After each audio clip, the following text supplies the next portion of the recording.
Welcome back to another episode of the Monster and the Lighthouse. And boy, it has been a few weeks here since we did our last one. And I apologize for that.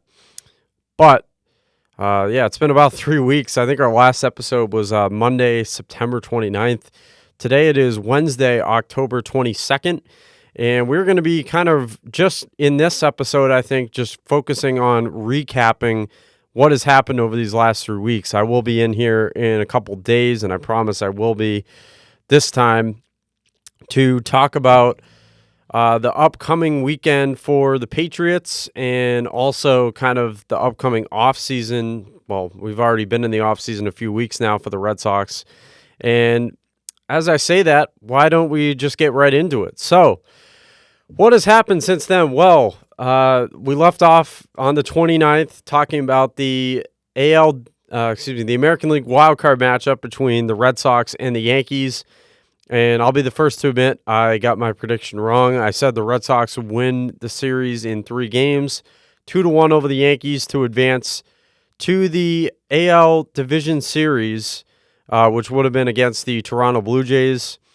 But unfortunately, that did not happen. The Red Sox ended up instead losing that series 2 out of 3.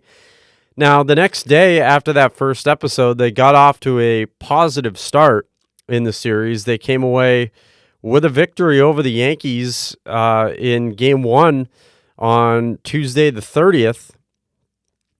And everything was looking up. They came away with a 3-1 win over New York. In that game, the Yankees got on the board first against Garrett Crochet. Anthony Volpe had a solo homer in the bottom of the second inning. As we go back, I have to look through to kind of remember what happened in that game because it's been almost a month. But, Volpe in the bottom of the second homered off of Garrett Crochet, and right away you were thinking, oh, no, this might not be good for the Red Sox as far as how that went. Them getting down early 1-0. Yankee Stadium, of course, was going nuts. And the Red Sox could not score off of Max Fried all night. And it was just looking like a game that the Red Sox might lose 1-0, even 2-0, maybe 2-1, that type of score. Maybe they get one back late, but not enough. But the Red Sox finally broke through against the Yankees bullpen in the top half of the 7th. Max Fried, I believe, led on Rafaela or something. I believe he led on Cedar Rafaela via a walk. And then Aaron Boone had enough, and it was still not that many pitches for Max Fried. But, again, I mean, Boone just kind of pulled him right then and there, and that did it. So then they bring in, I believe, Luke Weaver, the Yankees do, who Luke Weaver really struggled all postseason for them. And in that moment, the Red Sox bring on Masataka Yoshida as a pinch hitter, and Yoshida on the first pitch singles to bring in Cedar Rafaela and Nick Sogard. And Nick Sogard, I believe, had doubled before to make it second and third with just 1 out. Yoshida brings them both in. It's 2-1 Red Sox. The Red Sox bullpen holds, and then in the top half of the 9th inning, so the Red Sox bullpen holds for both the bottom of the 7th and the bottom of the 8th, still leading 2-1. Just a masterful job by Garrett Whitlock to hold up the Red Sox lead. And then at that point, in the top half of the 9th inning, the Red Sox had a man on second with 2 out, and a huge hit for Alex Bregman. He comes through with an RBI double to put the Red Sox lead at 3-1. Aroldis Chapman would actually load the bases in the bottom of the 9th inning for the Yankees with nobody out. The Yankees had nobody out in the bottom of the 9th and trailing 3-1, and you're thinking as a Red Sox fan, oh no, this is not going to be good, as all the Yankees needed basically was a base hit, and they could probably tie the game. But Chapman locks it down in the bottom of the 9th. He gets the next 3 guys in order, and the Yankees don't even score a run. So amazingly enough, the final score holds up at 3-1 Red Sox there in Game 1. And it would be looking up heading to Game 2 as the Red Sox, all they had to do was win, and they would be advancing to the American League Division Series against the Blue Jays. But not so fast. It was Brian Bayo on the hill in that game. And unfortunately, not so fast. The Red Sox would get down early, I believe 2-0 in that game. And then they would get down 2-0 in the bottom of the first on a Ben Rice homer to score Cody Bellinger, and the Red Sox found themselves down early 2-0. But not so fast, because the Red Sox fought back in that game. Trevor Story, with the bases loaded, and I believe might have been 2 out or 1 out on the top of the third, gets a base hit to center field, scores Jarren Duran and Cedar Rafaela off of the Yankees starting pitcher, who was Carlos Rodon in Game 2. Bottom of the fifth, though, Aaron Judge strikes with a base hit to center with 2 out. It scores Trent Grisham to make it 3-2, and unfortunately, it was not the most conventional base hit either, because it was hit to center field. And Jarren Duran tried to make a diving catch on it, but unfortunately really dropped the ball. So in my opinion, that probably should not have been, it should not have been an RBI single. Probably should have been an error on Jarren Duran. So he kind of had some woes in this series, and unfortunately, that's how that worked out. But it did not end up mattering in the end, because Trevor Story, the very next half inning, top of the sixth, homered to left on a 2-0 count off of Carlos Rodon. He led off the inning. And just like that, the game was tied again at 3, where it would remain tied until the bottom of the 8th. And the Red Sox had plenty of opportunities in that game. They had, I believe, first and second in the top of the 7th. And unfortunately, and that was with nobody out, and they could not get anything done. And then, you head to the, I believe, you head to the bottom of the 8th inning. Game still tied at 3. Garrett Whitlock is in the game still, and one thing that was kind of a point of contention with Alex Cora after the game was, did the Red Sox leave Garrett Crochet in for too long, because he had hit, I think, like 40 or close to 50 pitches by the bottom of the 8th inning. And I think he let up a 2-out hit, maybe, I think, to Jazz Chisholm. And then Austin Wells drove him in with an RBI double down the line, and that did it for the Red Sox. It made it 4-3 Yankees, and the Red Sox could not do anything in the top of the 9th off of David Bednar, the Yankee closer. And so the series was evened up at 1. And that brought you to a decisive Game 3 the very next night at Yankee Stadium. And it would be the battle of the rookies. So for the Red Sox, it was Connolly Early, who technically, didn't pitch long enough this season to even register as a rookie. He was called up in the month of September and made a few starts, and he looked very good in those starts, to be fair. But the Yankees countered with their rookie, a Walpole, Mass native in Cam Schlittler. And this was unfortunately the Cam Schlittler legacy game. Cam Schlittler just shut down the Red Sox, I believe, for 8 innings. Did not allow a run. The Red Sox had a few chances along the way, but could not break through. They were just overpowered by his 100-plus mile-an-hour fastball. And unfortunately, Connolly Early actually did a good job the first 3 innings. But unfortunately, things started to unravel in the bottom of the 4th. His defense behind him did not play well either. It started with an RBI single from Ahmed Rosario to make it 1-0. Then following up with an Anthony Volpe single to make it 2-0. And then a fielding error by Nathaniel Lowe at first base allowed 2 more runs to score, and make it 4-0 Yankees. And that kind of just felt like the nail in the coffin for the Red Sox. They had a few little chances the rest of the night, but could not break through against Cam Schlittler. David Bednar once again nailed the door shut in the bottom of the 9th. And with that, the 2025 Red Sox season came to an end. So, a very late recap of the season. What do I think? What do I take away from the Red Sox in 2025? I think it was a good year, but I still think there's a lot that needs to be built on. The Red Sox, they need to address a few big positions. And to me, those big positions include first base. They also need to get another top quality starting pitcher, a Garrett Crochet type arm. Maybe not quite as good as Garrett Crochet, but a solid number 2 guy that you can rely on. And what are their plans for the rotation next year? I mean, you have Crochet. You have Bayo. You're going to get Cutter Crawford back next year. You have Connolly early, who could be very well a part of the rotation next year. You have, who do you have? You have Crochet, you have Bayo, you have Giolito. I believe, is Giolito a free agent? I think Giolito, though, is a free agent after this year. I think they signed him to a 2-year deal after the 23 season. He only ended up pitching this year. Honestly, I'm okay with letting Lucas Giolito walk. I know he was good down the stretch at times, but I'm okay with letting him walk. I just think his age, and can you really rely on him to have another season like he did this year? I don't know about that. So I'm okay with letting Giolito walk. And then, you're going to have Cutter Crawford coming back as well. You're going to have Tanner Houck coming back as well from injury, which is another guy that you kind of forgot about after the stellar season that he had in 2024.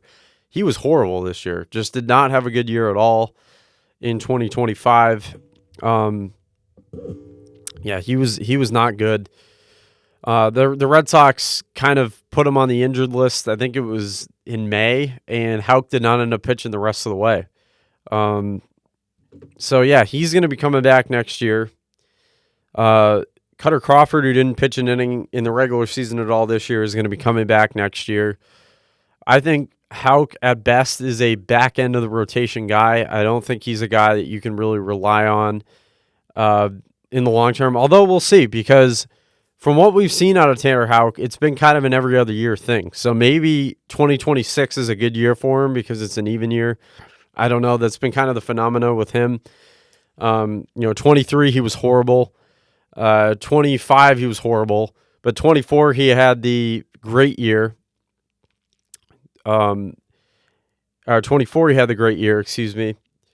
And, but 25, he wasn't good. 21, he was kind of okay. So, we'll see. We'll see what happens with Tanner Houck next year. But is he a reliever? I think he could be more effective maybe as a reliever than he could be as a starting pitcher. But we'll see. Again, I think you're going to have to kind of see what happens in spring training next year. But the Red Sox, in my opinion, though, still need to add, they need to add a quality starting pitcher. And they need to add some bullpen guys, I think, too. You're going to have Chapman coming back next year. You inked him to a deal. But, again, we'll see what happens. It's going to be interesting to see what the Red Sox do going forward into 2026 because, we talked about first base too, and I just don't really think that Tristan Casas is the answer at first base long term. He got injured this year, missed basically the rest of he did miss most of the season once again, and even when he was in the lineup, he was not hitting well at all. So I just think you got to move on from Tristan Casas. He's not the answer at first base. You got to come up with something different for next year. And luckily for the Red Sox, there's a very good first baseman who's going to be a free agent once again, and that's Pete Alonso for the Mets. He opted out of his contract at the end of the season after the horrific collapse that the Mets had to end out 2025 and to miss the playoffs. He might not be a Met next year once again. So, we'll see what happens. He was a guy that I would have loved the Red Sox to have gone after going into 2025, but they didn't.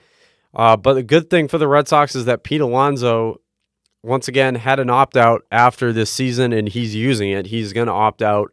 So, he's once again on the free agent market. So I'd say Red Sox, John Henry, and all those guys, Craig Breslow, go get your guy. Go get Pete Alonso at first base. To me, there's really no excuse. You have the money. You have the freed up money from Rafael Devers, that trade in the middle of the season.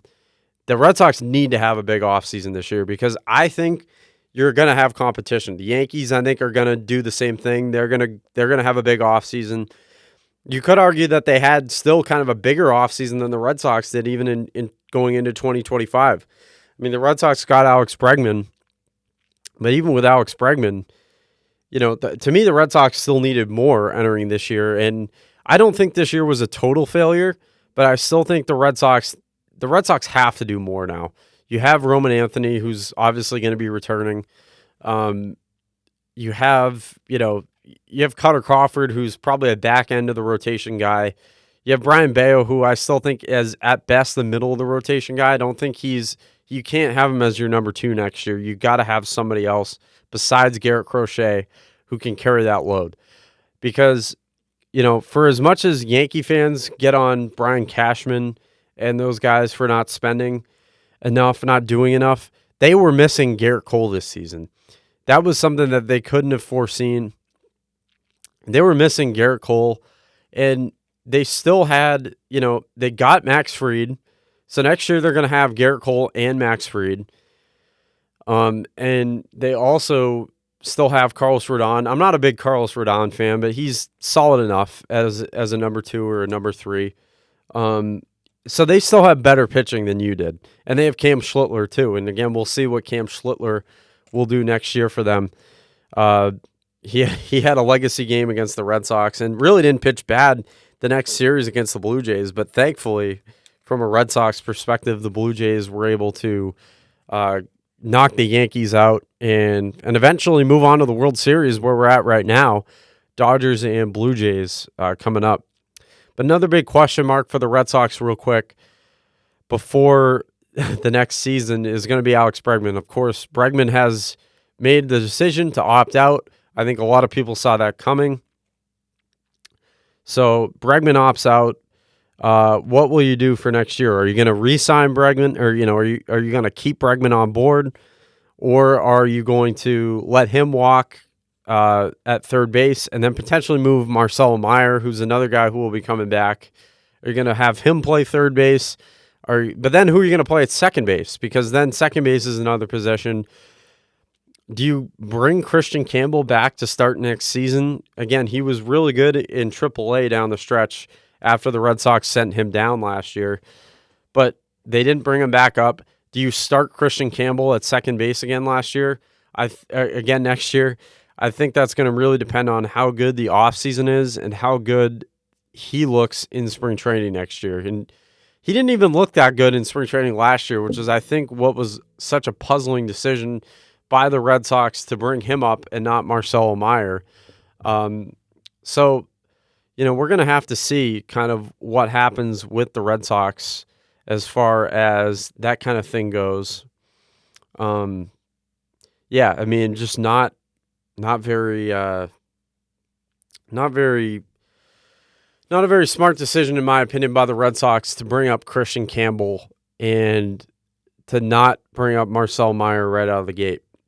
So the Red Sox, yes, they had a good year this year. They had 89 wins. That was obviously their best win total since 2021. They hadn't made the playoffs since 2021.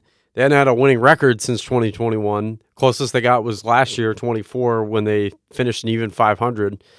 But it was a good start, certainly, and I'm not upset about the fact that they made the playoffs, but I think just losing the way they did to the Yankees kind of left a bitter taste in a lot of our mouths as Red Sox fans.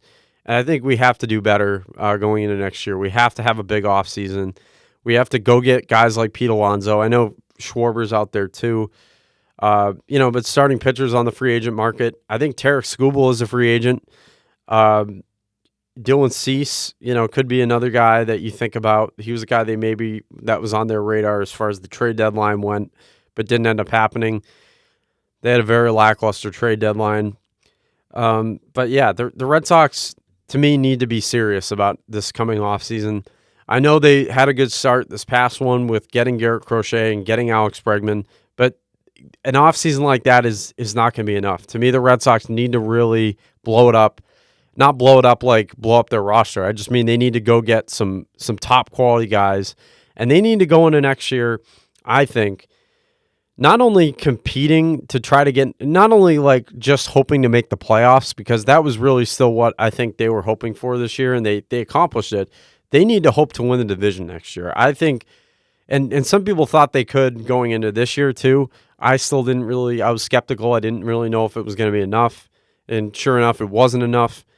So I think the Red Sox need to go all out this offseason, and they need to try to win the division for 2026. That's got to be their hope. All right, so we might touch a bit more on the Red Sox on Friday, but for now, I want to go into the New England Patriots. And the Patriots have really been the talk of Boston sports for good reason these last few weeks. Drake May has looked terrific. Again, is there's room for improvement? Of course there is. There always is. But Drake May has really looked good. Last episode, we recapped their 42-13 win over the Carolina Panthers at Gillette Stadium. But a lot has changed since then, and for the better. The Patriots went into Buffalo that week and came away with an upset win over the Bills on Sunday Night Football, 23-20. And that was a huge win for New England. That put them at 3-2. And with the rest of the AFC East outside of Buffalo looking horrible, and I mean horrible. The Dolphins are terrible, 1-6. The Jets are still winless at 0-7. So the Patriots are very much in line to compete for winning the AFC East this year. And maybe that I might have called that crazy going into the year because I thought the Patriots could have a good year. I thought they could make the playoffs maybe at 10-7. But they're right there with the Bills, and in fact, they're leading the Bills right now. They're leading the AFC East. So the Patriots are very much in a position to win the division here in 2025. Again, we got a long way to go. But kind of to recap those last three games, I think this is going to be a shorter episode today. We'll get in a longer one, I think, on Friday. But to recap those games, they beat the Bills on Sunday Night Football.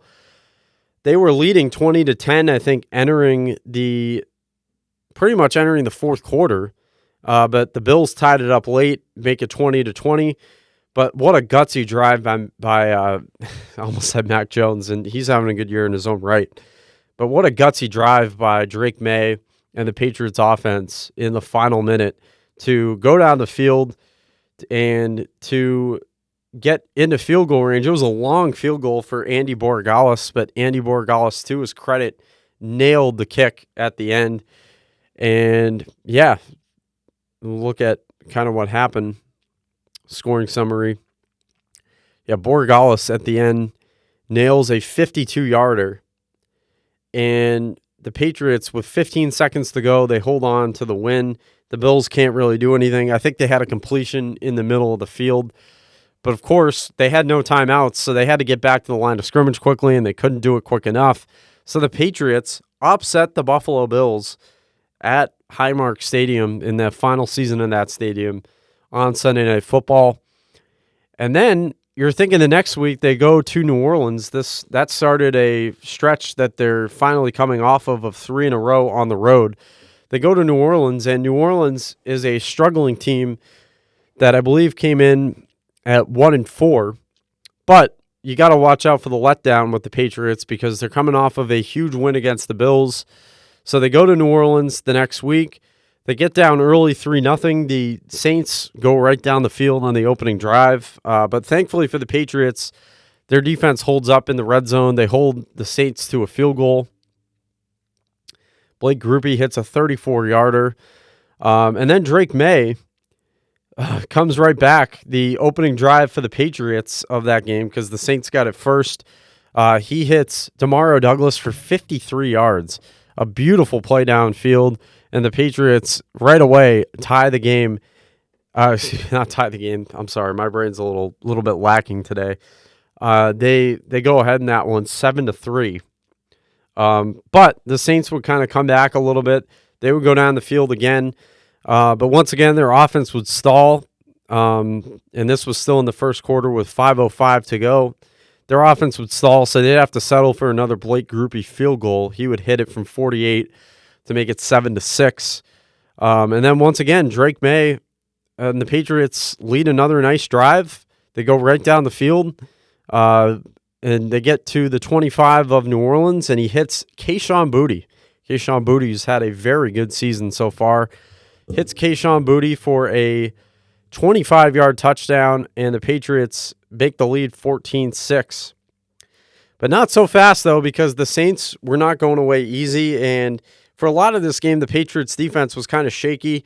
that's been kind of a common theme, I think, this year is that opening drives for the opponent have typically gone well. The Patriots have not done a good job really in the first quarter on defense, and we'll see that when I'm talking about their next game in just a couple of moments this past weekend against the Titans as well. But the Saints come back in the second quarter with about 9:40 to go. They make it 14-13. They got a touchdown from Taysom Hill from 1 yard out. They don't opt to go for two, so they kick the extra point, make it a one-score game. And then in the final minute or so of the right before halftime, the Saints actually go ahead on another Blake Grupe field goal. They go down the field and get into field goal range to make a 38-yarder. And the Saints had their second lead of the day to make it 16-14. So that left the Patriots with 1:50 to go before halftime. And you're thinking, the Patriots get the ball first out of the half. So you're thinking they can do the old school double dip, maybe get a field goal before halftime, lead at half, and then get a touchdown, ideally out of the half, to make it, which would have made it 24-16.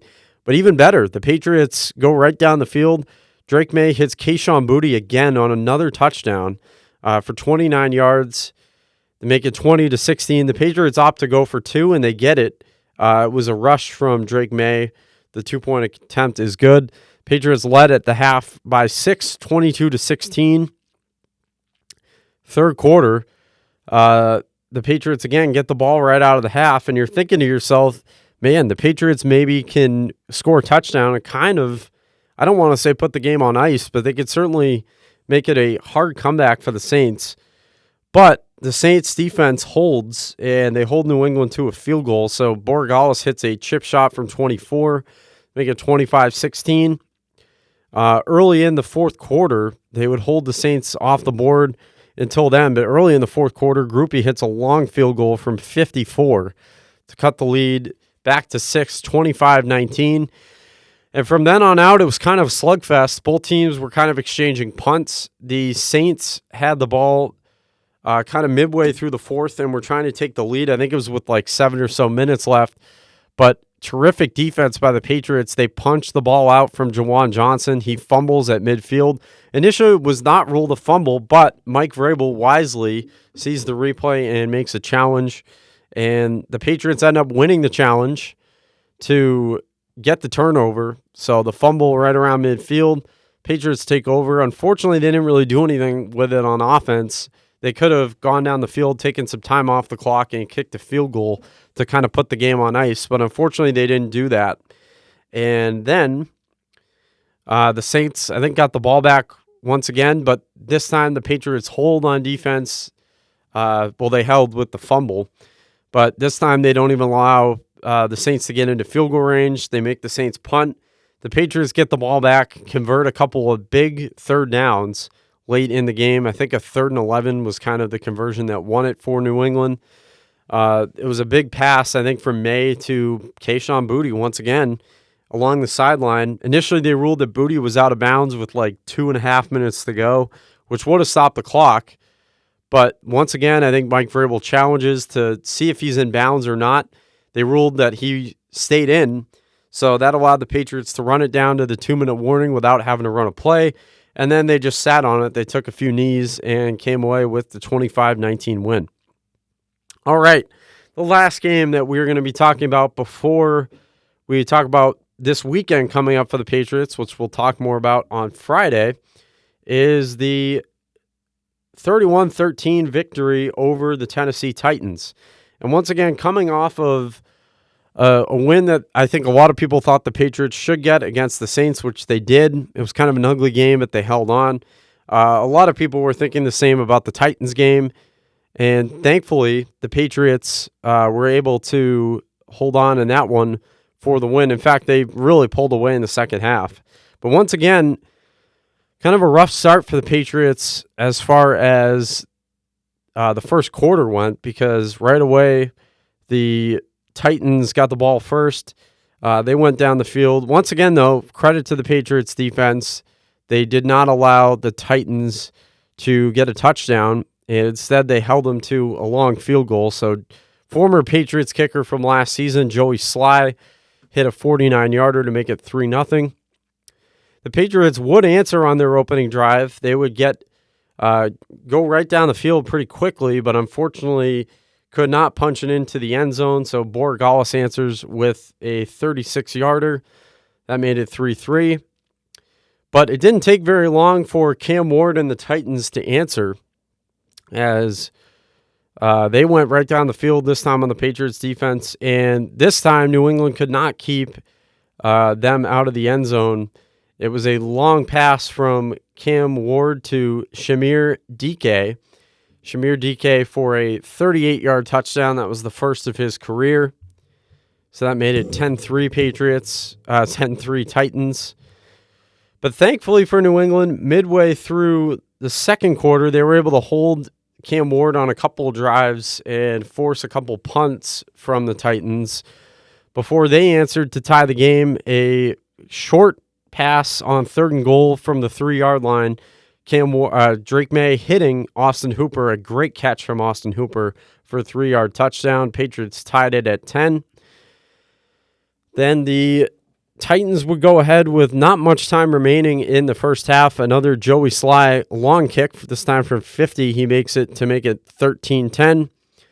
But once again, right before halftime and with the ball to start half number 2, similar thing to the Saints game, the Patriots go right down the field and score not even that much time. In fact, it took 59 seconds, this drive. Drake May hits Kayshon Boutte again for another long touchdown from 39 yards, wide open in the end zone. He almost overshot him, but thankfully Boutte able to make the kind of fingertip grab, and the Patriots took the lead at half, 17-13. And the Titans had a chance to at least get a field goal before half, but interim coach Mike McCoy was not willing to do that. They kind of puzzlingly just took the ball into the half down 4. And the start of the second half, the third quarter, is really where the Patriots put the game away, as they went down the field with their opening possession. A nice touchdown for Ramondre Stevenson for 4 yards, made it 24-13. But a really big moment that I want to talk about on that drive was a 3rd and 5. So Drake May temporarily came out of the game, and this was kind of a worrying moment for Patriots fans. Drake May temporarily came out of the game with a possible concussion. He went down on a tackle after he kept it on a rush, and it hit his head on the turf. So they had to look at him and evaluate him for a concussion, but thankfully he was okay. And so that meant, with him being okay, that the Patriots, he went to the sideline for a couple plays, and they had to bring in Joshua Dobbs, their backup, for a few plays. And first series, they ran it, I think, for like no gain at first. Then the second run, they got like 4 or 5 yards. And then it was a 3rd and 5. And Joshua Dobbs was able to convert for the Patriots on 3rd and 5. He shook off a sack, and in fact, kind of a strip sack attempt, and then threw it nicely over the middle, I believe, to Stephon Diggs to convert on the 3rd down. That kept the drive alive. Drake May came back in the game. So a huge sigh of relief for Patriots fans. And then the handoff to Ramondre Stevenson for the touchdown made it 24-13. And finally, right after that drive, this was kind of the last big eventful thing that happened in the game.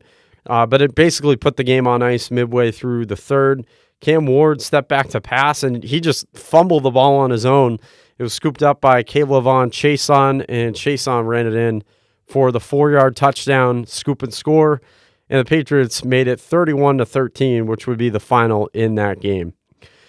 So the Patriots have won 4 in a row heading into this weekend against the Cleveland Browns. It's another hopefully winnable game for New England. They are now 5-2, trying to make it 6-2, and trying to go the month of October undefeated at 4-0. So we're going to talk a little bit more about that Browns game here on the Monster and Lighthouse podcast on Friday, and we hope that you'll join us for that. And until then, Ryan Goodwin, signing out here on this Wednesday afternoon. We hope you have a good rest of your day. Enjoy it. It's going to be another fall type day today, and we'll see you on Friday. Thank you.